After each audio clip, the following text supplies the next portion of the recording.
All right, thank you so much. Merci beaucoup. Please go back to your seat so we can start the press conference.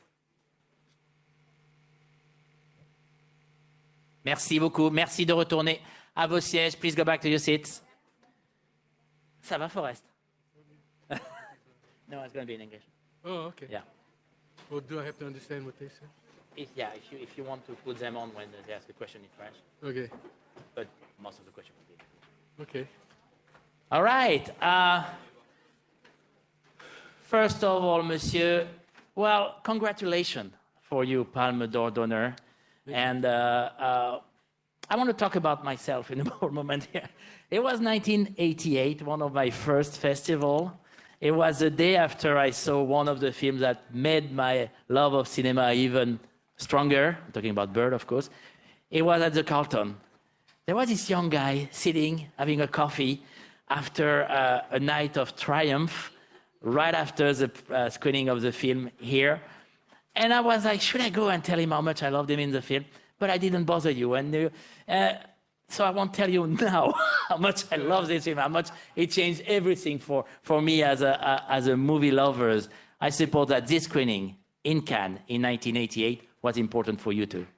It was the first time I'd ever played a leading role. And when I came to Cannes, I was acknowledged as an artist for the first time internationally. It was it really changed my life and the trajectory, I think, of my career in some ways, because it allowed me to be seen as an artist and not just a player. But you were really young. I mean, you were 26, 27 at the time. I was a kid. I had never really done interviews. I had never really been to a film festival. I was overwhelmed by it. I mean, I didn't even know how to respond. And now I was with Clint Eastwood, and he commanded so much respect, and they were screaming his name, and so it was so new. And I had just been trying to play that part. And now I was here, and then when I was acknowledged, it touched my heart. It really was a gift, the greatest gift I could have imagined at the time. I remember that night before, I was in my room, and then my brother was with me. I brought my brother, and he said, "Hey, they say it's possible you could win something." I was like, "Are you serious?" I said, "I don't think so." He says, "Yeah, you should try to think about it." But for me, I was just blown away by being invited for the experience in the first place. It was new for me. And then it turned out to be something really beautiful. I met a lot of great filmmakers and really interesting people. You came back 6 times, I think, in Cannes, 4 times in competition. There was Bird, Raging Harlem, Body Snatchers, and the wonderful and the magnificent Ghost Dog. Do you feel that the festival kind of was a companion for you throughout your career and allowed your film to be seen, allowed your work to be seen in the world? And I think it's been a launching pad for the world to be, looking through the window at some of that work, like Ghost Dog, and also For the Sake of Peace, which is the film that I'm here with now. I mean, I've been here as an actor on a number of films, and I came here as a producer with like Fruitvale Station, with Ryan Coogler, and with my brother songs My Brother Taught Me by Chloe Zhao, and then of course now with Christophe and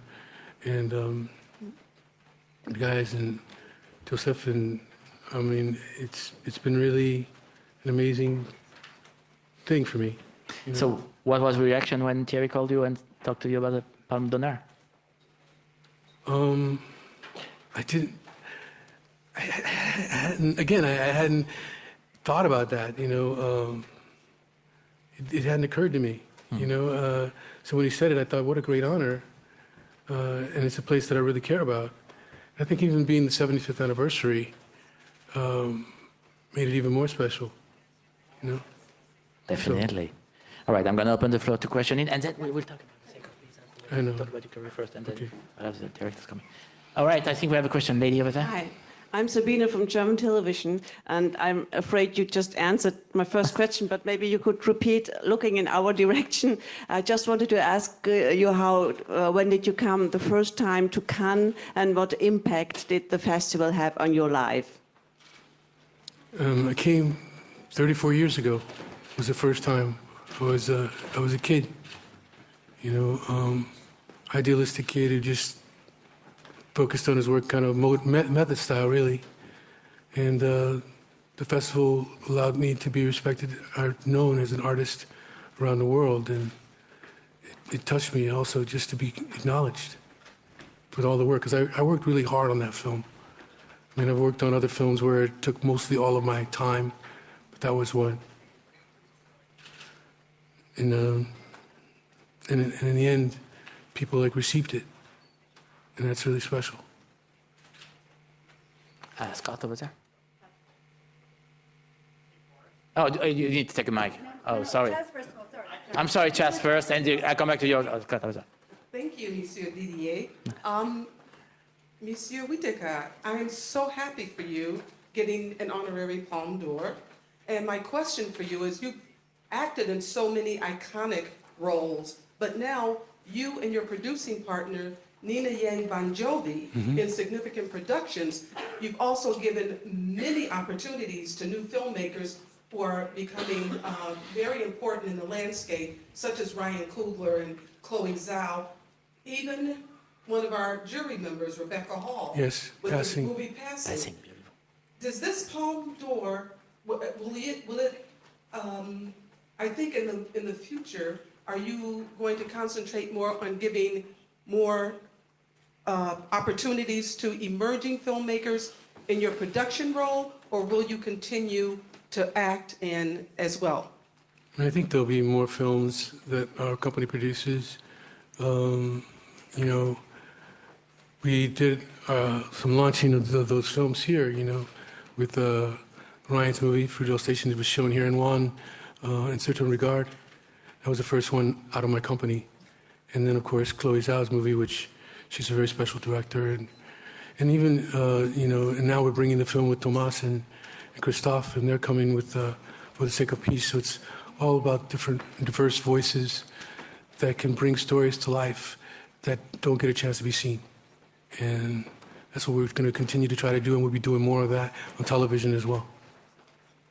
All right, we got a question on this side. Hi, I'm David Martos from Onda Cero Radio Network in Spain. My question is about representation. We've been talking about representation a lot in the last few days and months and years. How do we do that in the industry or in this festival? How do we achieve a more diverse lineup in cinemas, in festivals, in life? Thank you.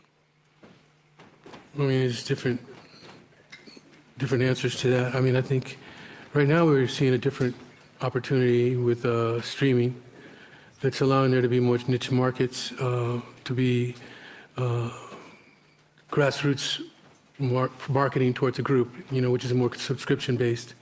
How do you get to do that? I think you have to use the data from some of that to, like, be able to expand and raise money equities to be able to make our films. I mean, like, for instance, all the films we've done, like 5 films, and they've all been produced through us raising the funds for them. We raised the funds, and then we sold the films for distribution. That's been a model that's been working for us.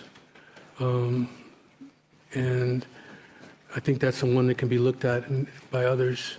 I think we also need to continue to rattle the chain and let people be aware, you know, so they can recognize that there needs to be inclusion. Inclusion in storytelling is important because we're a part of the world, and people need to allow the voices to be heard. And we have to, you know, rattle the chain, bring opportunities, raise up funds in our own monies, because it's only fair, you know. But I want to go on the question and talk about Fruitvale Station and how important this movie here, the discovery of Ryan Coogler, was in terms of representation, in terms of telling these stories in American cinema. I remember being at the screening in Sundance, and we felt that something changed at this time. Screening here, we felt that something changed. It was different. Did you realize that? Did you realize how important was this movie? Ryan, I mean, Fruitvale Station, I recognized from the beginning. He was in college and came into my office with Nina, and he told me a few ideas he had, and I said, this one we can do, we'll do this one. Lucky enough, we had like some funding from some backers and equity backers, and we were able to get the movie made with the help of my partner, Nina. So I think that's part of the question. Answer. It is. All right. Right in the middle. Hi, question here from Brazil. My name is Rodrigo Fonseca from TV Globo. Mr. Whitaker, my question concerns your career as a director. You've directed a few films, but great films, Waiting for Exile, for example, and The First Daughter, that became an enormous success in Brazil. I would like to hear, do you have plans to direct again? What drives your attention when you direct a movie? If you could say a few words about it. I don't have any plans to direct soon. Why not? We love your film. It's nice. You know, I've done those 4 films, and it was a great experience. It takes a lot of time as well, a lot of commitment, and it'd have to be the proper story that I was like totally falling into to get me to direct again. You know, but I'm not saying it won't happen again. Not right now. Right. Right there in the middle. Hi, hello, Mr. Forest Whitaker. My name is Rupak. I represent a web-based portal from Calcutta, India. My question to you is about movies and humanitarian accessibility to the places on which you make the movies, like, let's say, The Last King of Scotland or the movie that we saw today. How do you address the question of accessing these downtrodden places of the world? I understand that you're part of a movie-making process where people go there, shoot, and come back. Are you able to take that information back to them and show that their story is being told to the world? How do you approach this accessibility problem in general? I mean, I have an NGO. It operates dealing with conflict resolution and development. It's 10 years old. We've been working. So we've been working in the South Sudan for 10 years. And there's stories and things that I thought should be chronicled about the youths and the power of change that was happening. And so ultimately, I went into a philanthropic organization and got funding through a postcard lottery. And that was what we used to make the film. And then, of course, we had filmmakers, Christophe and Thomas. And maybe they can come up and talk about filmmaking, too. Yeah, if you could just introduce them, and if you can just come up and talk about the film, too. Please introduce your directors. Yeah. This is...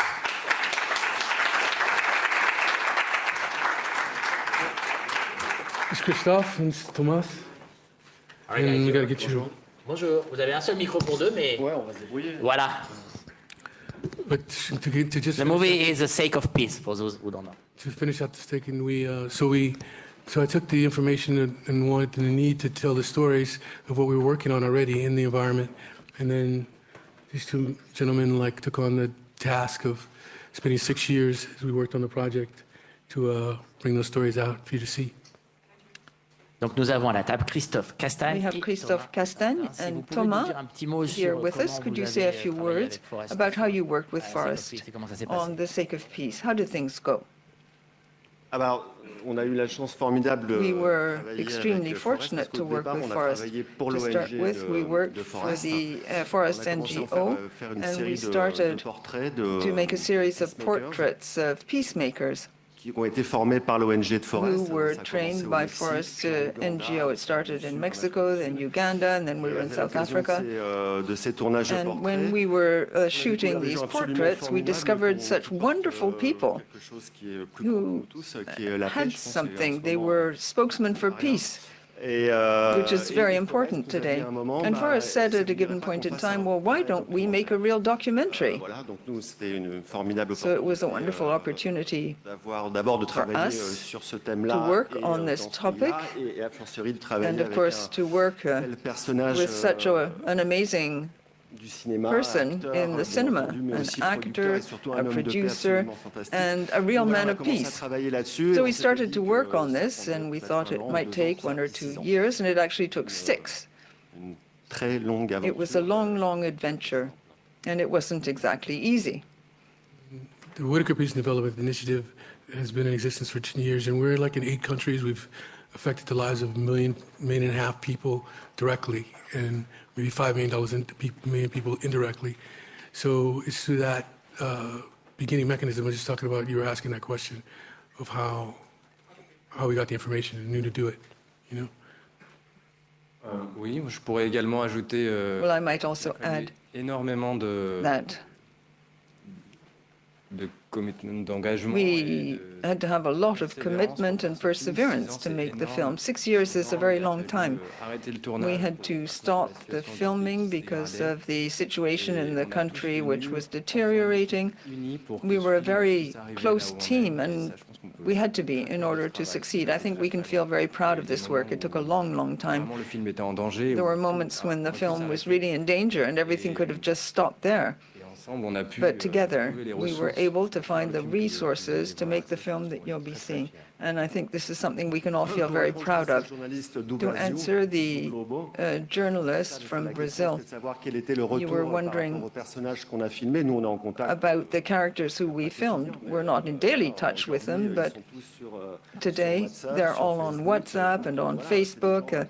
These are people with whom we've built up a real relationship, and we feel very close to them. They're wonderful people. We're in contact with them. We swap information. They're on Facebook. They're on WhatsApp. And they're fully abreast of the situation. They know they're here in Cannes. If we could have Nandégué with us, that would be absolutely incredible. It would be wonderful. So they know what's happening. We didn't just leave them back in their countries saying, well, bye. We shot a film and goodbye. That's that. She's like a spokesperson herself. I mean, she's now been asked to go to the UN in Geneva. She's been brought around to speak at many different engagements to explain what's really happening in the war of the South Sudan. You know, there's many conflicts all over the world that are happening right now that we need to take our minds towards and help if we can, you know. All right, Scott over there. Hey, Forrest, good to see you again, sir. Scott with Cinema Magazine. Watching this movie this morning, I couldn't help but feel intellectually and emotionally engaged, taken somewhere and learning something that I didn't know before. How much of this was a cultural awakening for you? And there are like specific moments that the guy couldn't raise $38 to buy a wife, or that women are below the value. I mean, just little things like that. We realized that the Hatfields and McCoys situation exists worldwide, where one neighbor doesn't like another. But what enlightenment did you get about this experience in South Sudan? I mean, you know, we try to make partnerships on the ground. That's how we started as an organization. And so there's a lot of people that I met, giving them respect to the circumstances of their lives. I play that respect, and I learn more and more and more about them every day. You know, what happens right now during this continual flooding that's been going on there, and how do people survive. I've been through a few, you know, of these problems, but it's good to know more clearly, like from on the ground perspectives. I mean, I think, I don't know, one of our executives, Carolyn Descombris, is here. She stepped out. She coordinates a lot of that, and then you like are human, and you like listen to people, and you look for the common needs, and you offer tools of empowerment that allow them to be able to access what they want in their own lives, and you respect that as a partnership, and not as someone who's coming in to dictate or to tell people what to do, but to come in as a partner to help in any way we can. And that's what we do. Lady in this, just here. Oh, yeah. Hi, my name's Cynthia Carina from Radio 3CR in Australia. I really loved your film. Thank you so much for making it. As you said, I've learned a lot from it as well. I've got so many questions to ask you, from manhood and violence You can only ask one, I'm sorry. whatever. I know I have 10, but I settled on the one at the Kamal, the guy who was the warmonger who shot 1,000 people or whatever a year or whatever it was. And despite all the community benefits of peace, there's always going to be another one of him, earlier on, a younger version of him that will always profit from war. So how do you deal, what was your sense of that? Will there be a new guy that will want to wreck the whole peace process just to have profit and just for his own benefit? Do you understand the question? Are you talking to me? Anyone. You're talking to me, I love it. No, I mean, The De Niro line. the issue of idle youth all over the world is one that's really difficult. But more than idle, more than that. I mean, they want to make a name for themselves. They will profit. You're talking about anywhere, I think, but also particularly in Sudan. Yeah, and in South Africa, it'd be like poaching in different places. The youth are following those people who are able to make a living and like prosper in their environments, like they do even in like Mexico or South Central LA. You know, people are And the old island and the IRA and everything. Yeah. Yeah, they're just trying to do that. And from that, your question, you're asking, how do you deal with it? Well, what did you notice over there, or how do you deal if you have an answer? Well, so far, the point is we like going into communities, recognizing individuals as people and partners, and then like offering soft tools for them to like be able to prosper and to finance businesses. Like our organization has financed almost 300 businesses. You know, like, and we continue to finance businesses, those businesses in the community. And when people like feel a sense of identity and prosperity, they're able to move forward in their lives. You can't just ask people to do something without any means to offer them. And we do that. We do it through a number of different ways, but those are one. Yeah, great, thank you so much. Gentleman in the second row. Thank you. Mr. Whitaker, congratulations on the Palme d'Or, first of all. My name is Felipe Machado from Brazil as well. And I'd like to know, both as an actor, as a producer, you probably show a lot of projects and a lot of people show you projects. And I'd like to know what makes you feel that the project is right? What makes you feel like I want to be part of this project, both as a producer and an actor? Thank you. As a producer, it has to like be trying to speak to an audience and uplift an audience in a way, make them understand and learn. Always have to feel that we're contributing to a dialogue. As an actor, I go, by the script, by the filmmaker, but a lot by my own guts and instincts, and also like my personal belief in the way the world is. I may be more attracted to doing something about Desmond Tutu than I would be attracted to do something else. Or I would like do a series and it may be about a mobster, but we like are exploring like social structures and things of that nature.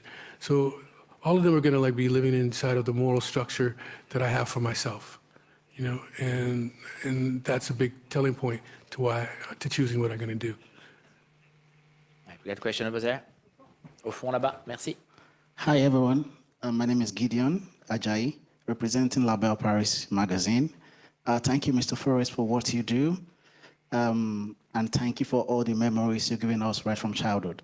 My question is about development, going back to Africa. What are the basic elements in developing grassroots movies, like in Nigeria and in other remote countries of Africa? Thank you very much. It's a good question. I actually haven't moved the work of the foundation into like entertainment or cinema.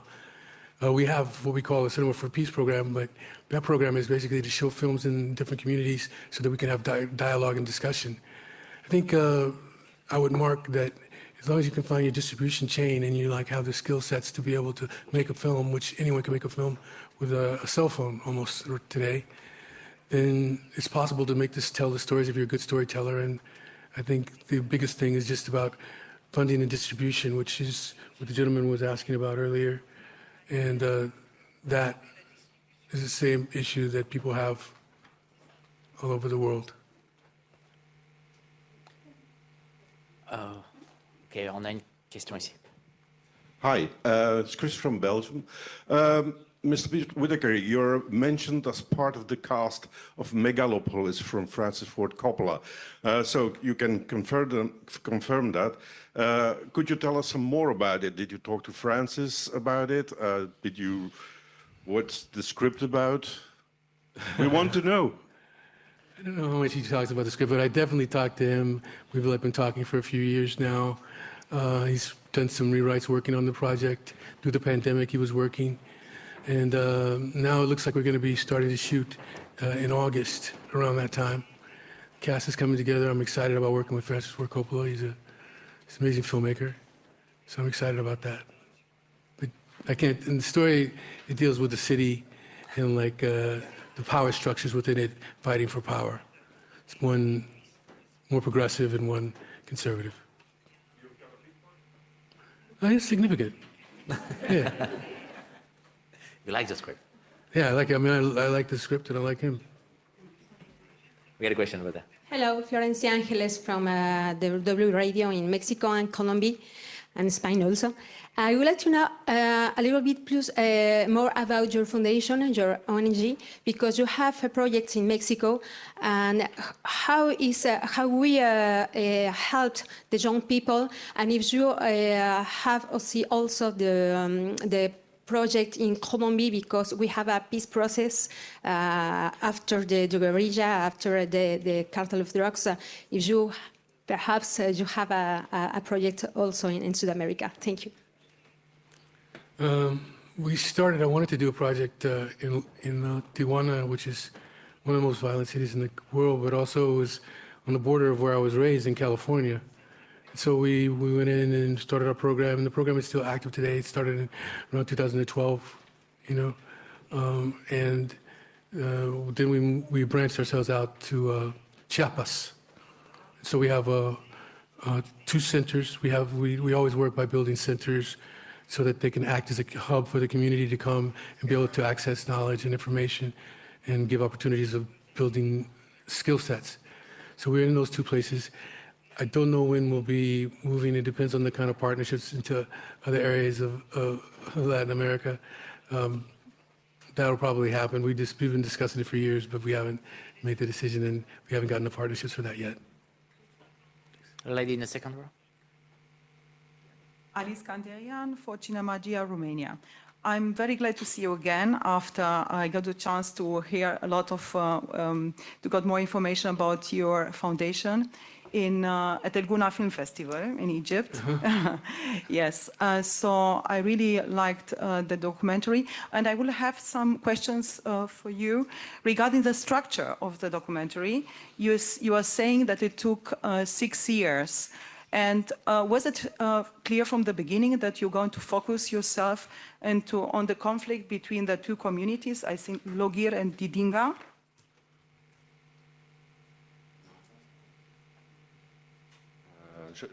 Shall I try to answer in English or in French? Comme vous voulez. Okay. Ok, je peut-être en français. No, maybe I'll answer in French. It's easier for me. Non, pas du tout. No, not at all. It was not at all clear. The problem when we started to shoot the film was that we were in the midst of a civil war.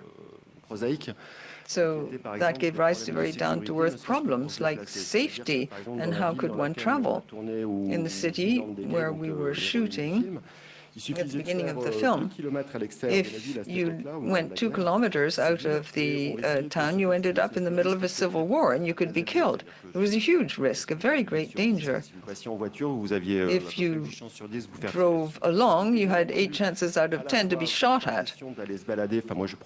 I didn't run the risk, and nor did my colleague. We didn't want to get shot. And the peace actions carried out by Forest Foundation, which Nge works for, the activities had ground to a halt, or there were just small things being done which could be done in the city itself. So a lot of fantastic work was done, which we documented at length in the film. She works with gangs, and there was a civil war all around us. We were really waiting to be able to tell this very powerful tale. We wanted to be able to document it, film it, and show people the story. We were familiar with the problems affecting these tribes. There was a problem of cattle theft and a lot of disputes. A huge amount of work had already been done by mediators working for the foundation and others, but at the time activities had ground to a halt, so we had to wait. Sometimes the film was blocked for a whole year because the conditions weren't ripe. We simply couldn't. Well, the peace mediators had to go about their work on the spot so we could then do our filming. There were all sorts of problems. There's the problem of translation as well. I was saying that to Forest. Translating, well, we're talking about a country where there's 64 tribes, about 65, nearly 70 languages, and we had dialogues where the tribes didn't speak the same language, and each tribe used a translator, either in Jumbarabic, which is the Arab dialect in the area, or a little bit, a tiny little bit in English. Which was easier for us. Otherwise, we had to film dialogues blindly in a way because we didn't have any translators. We shot everything, and we ended up with this scene, and I was doing the shooting, and I shot absolutely everything. I have rushes which last an hour and a half. I start shooting and an hour and a half stop. And then everything has to be translated, which is hugely complicated. We have the Nuer ethnic group, which suffered from a genocide in 2013. And you can see the beginning of the genocide in the film. Well, to translate all this, we had to find people from the same ethnic group who spoke that language. And these people were stuck in the UN camps. They didn't have any electricity and so on and so forth. We were in very, very strange situations.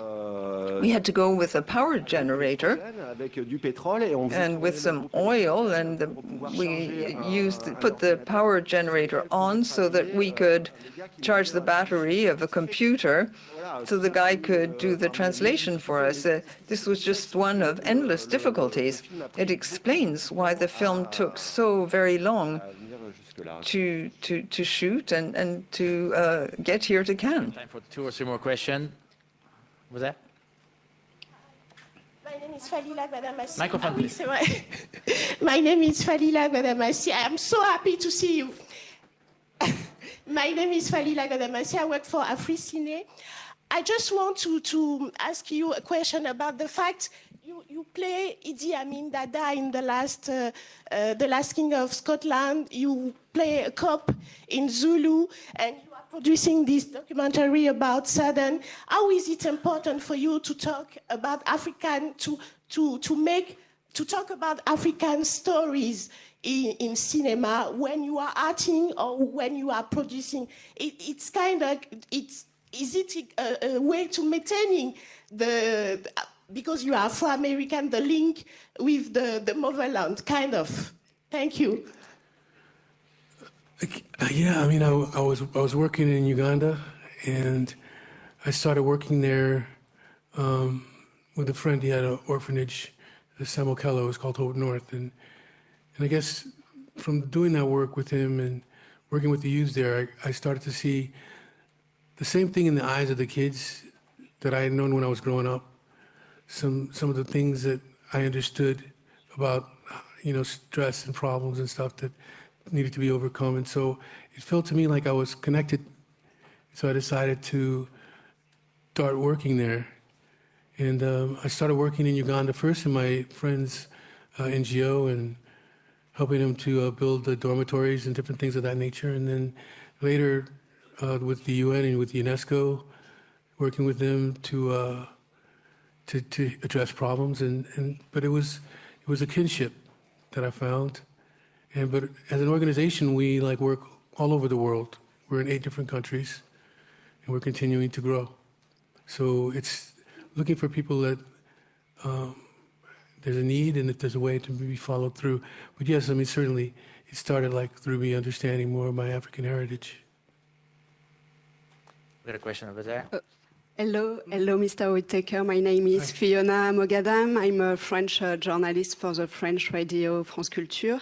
I have a question about your NGO. You decided to help a French department called Seine-Saint-Denis, which is the poorest in France. Could you explain to us why?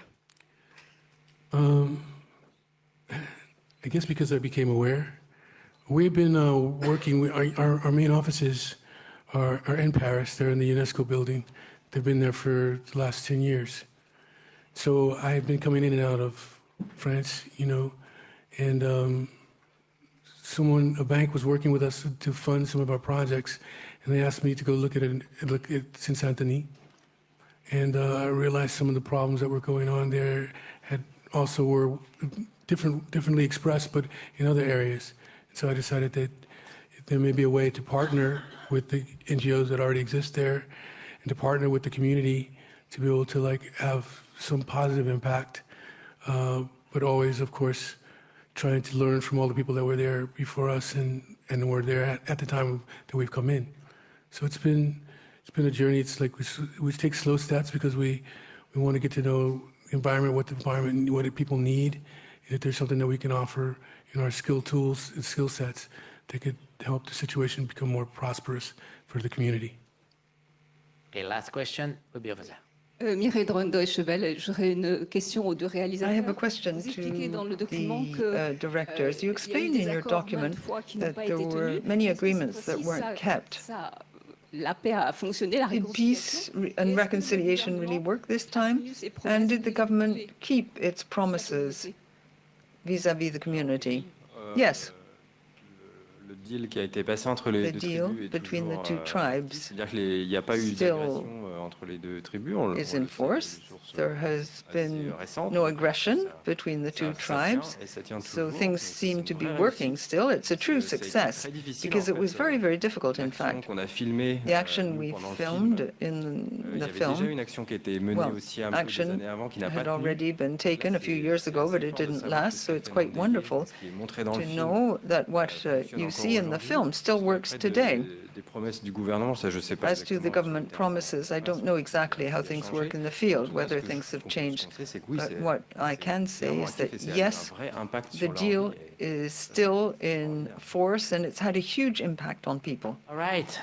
Christophe, Castagne, Thomas, Samtin, merci beaucoup. Et Monsieur Forest Whitaker, congratulations and thank you very much.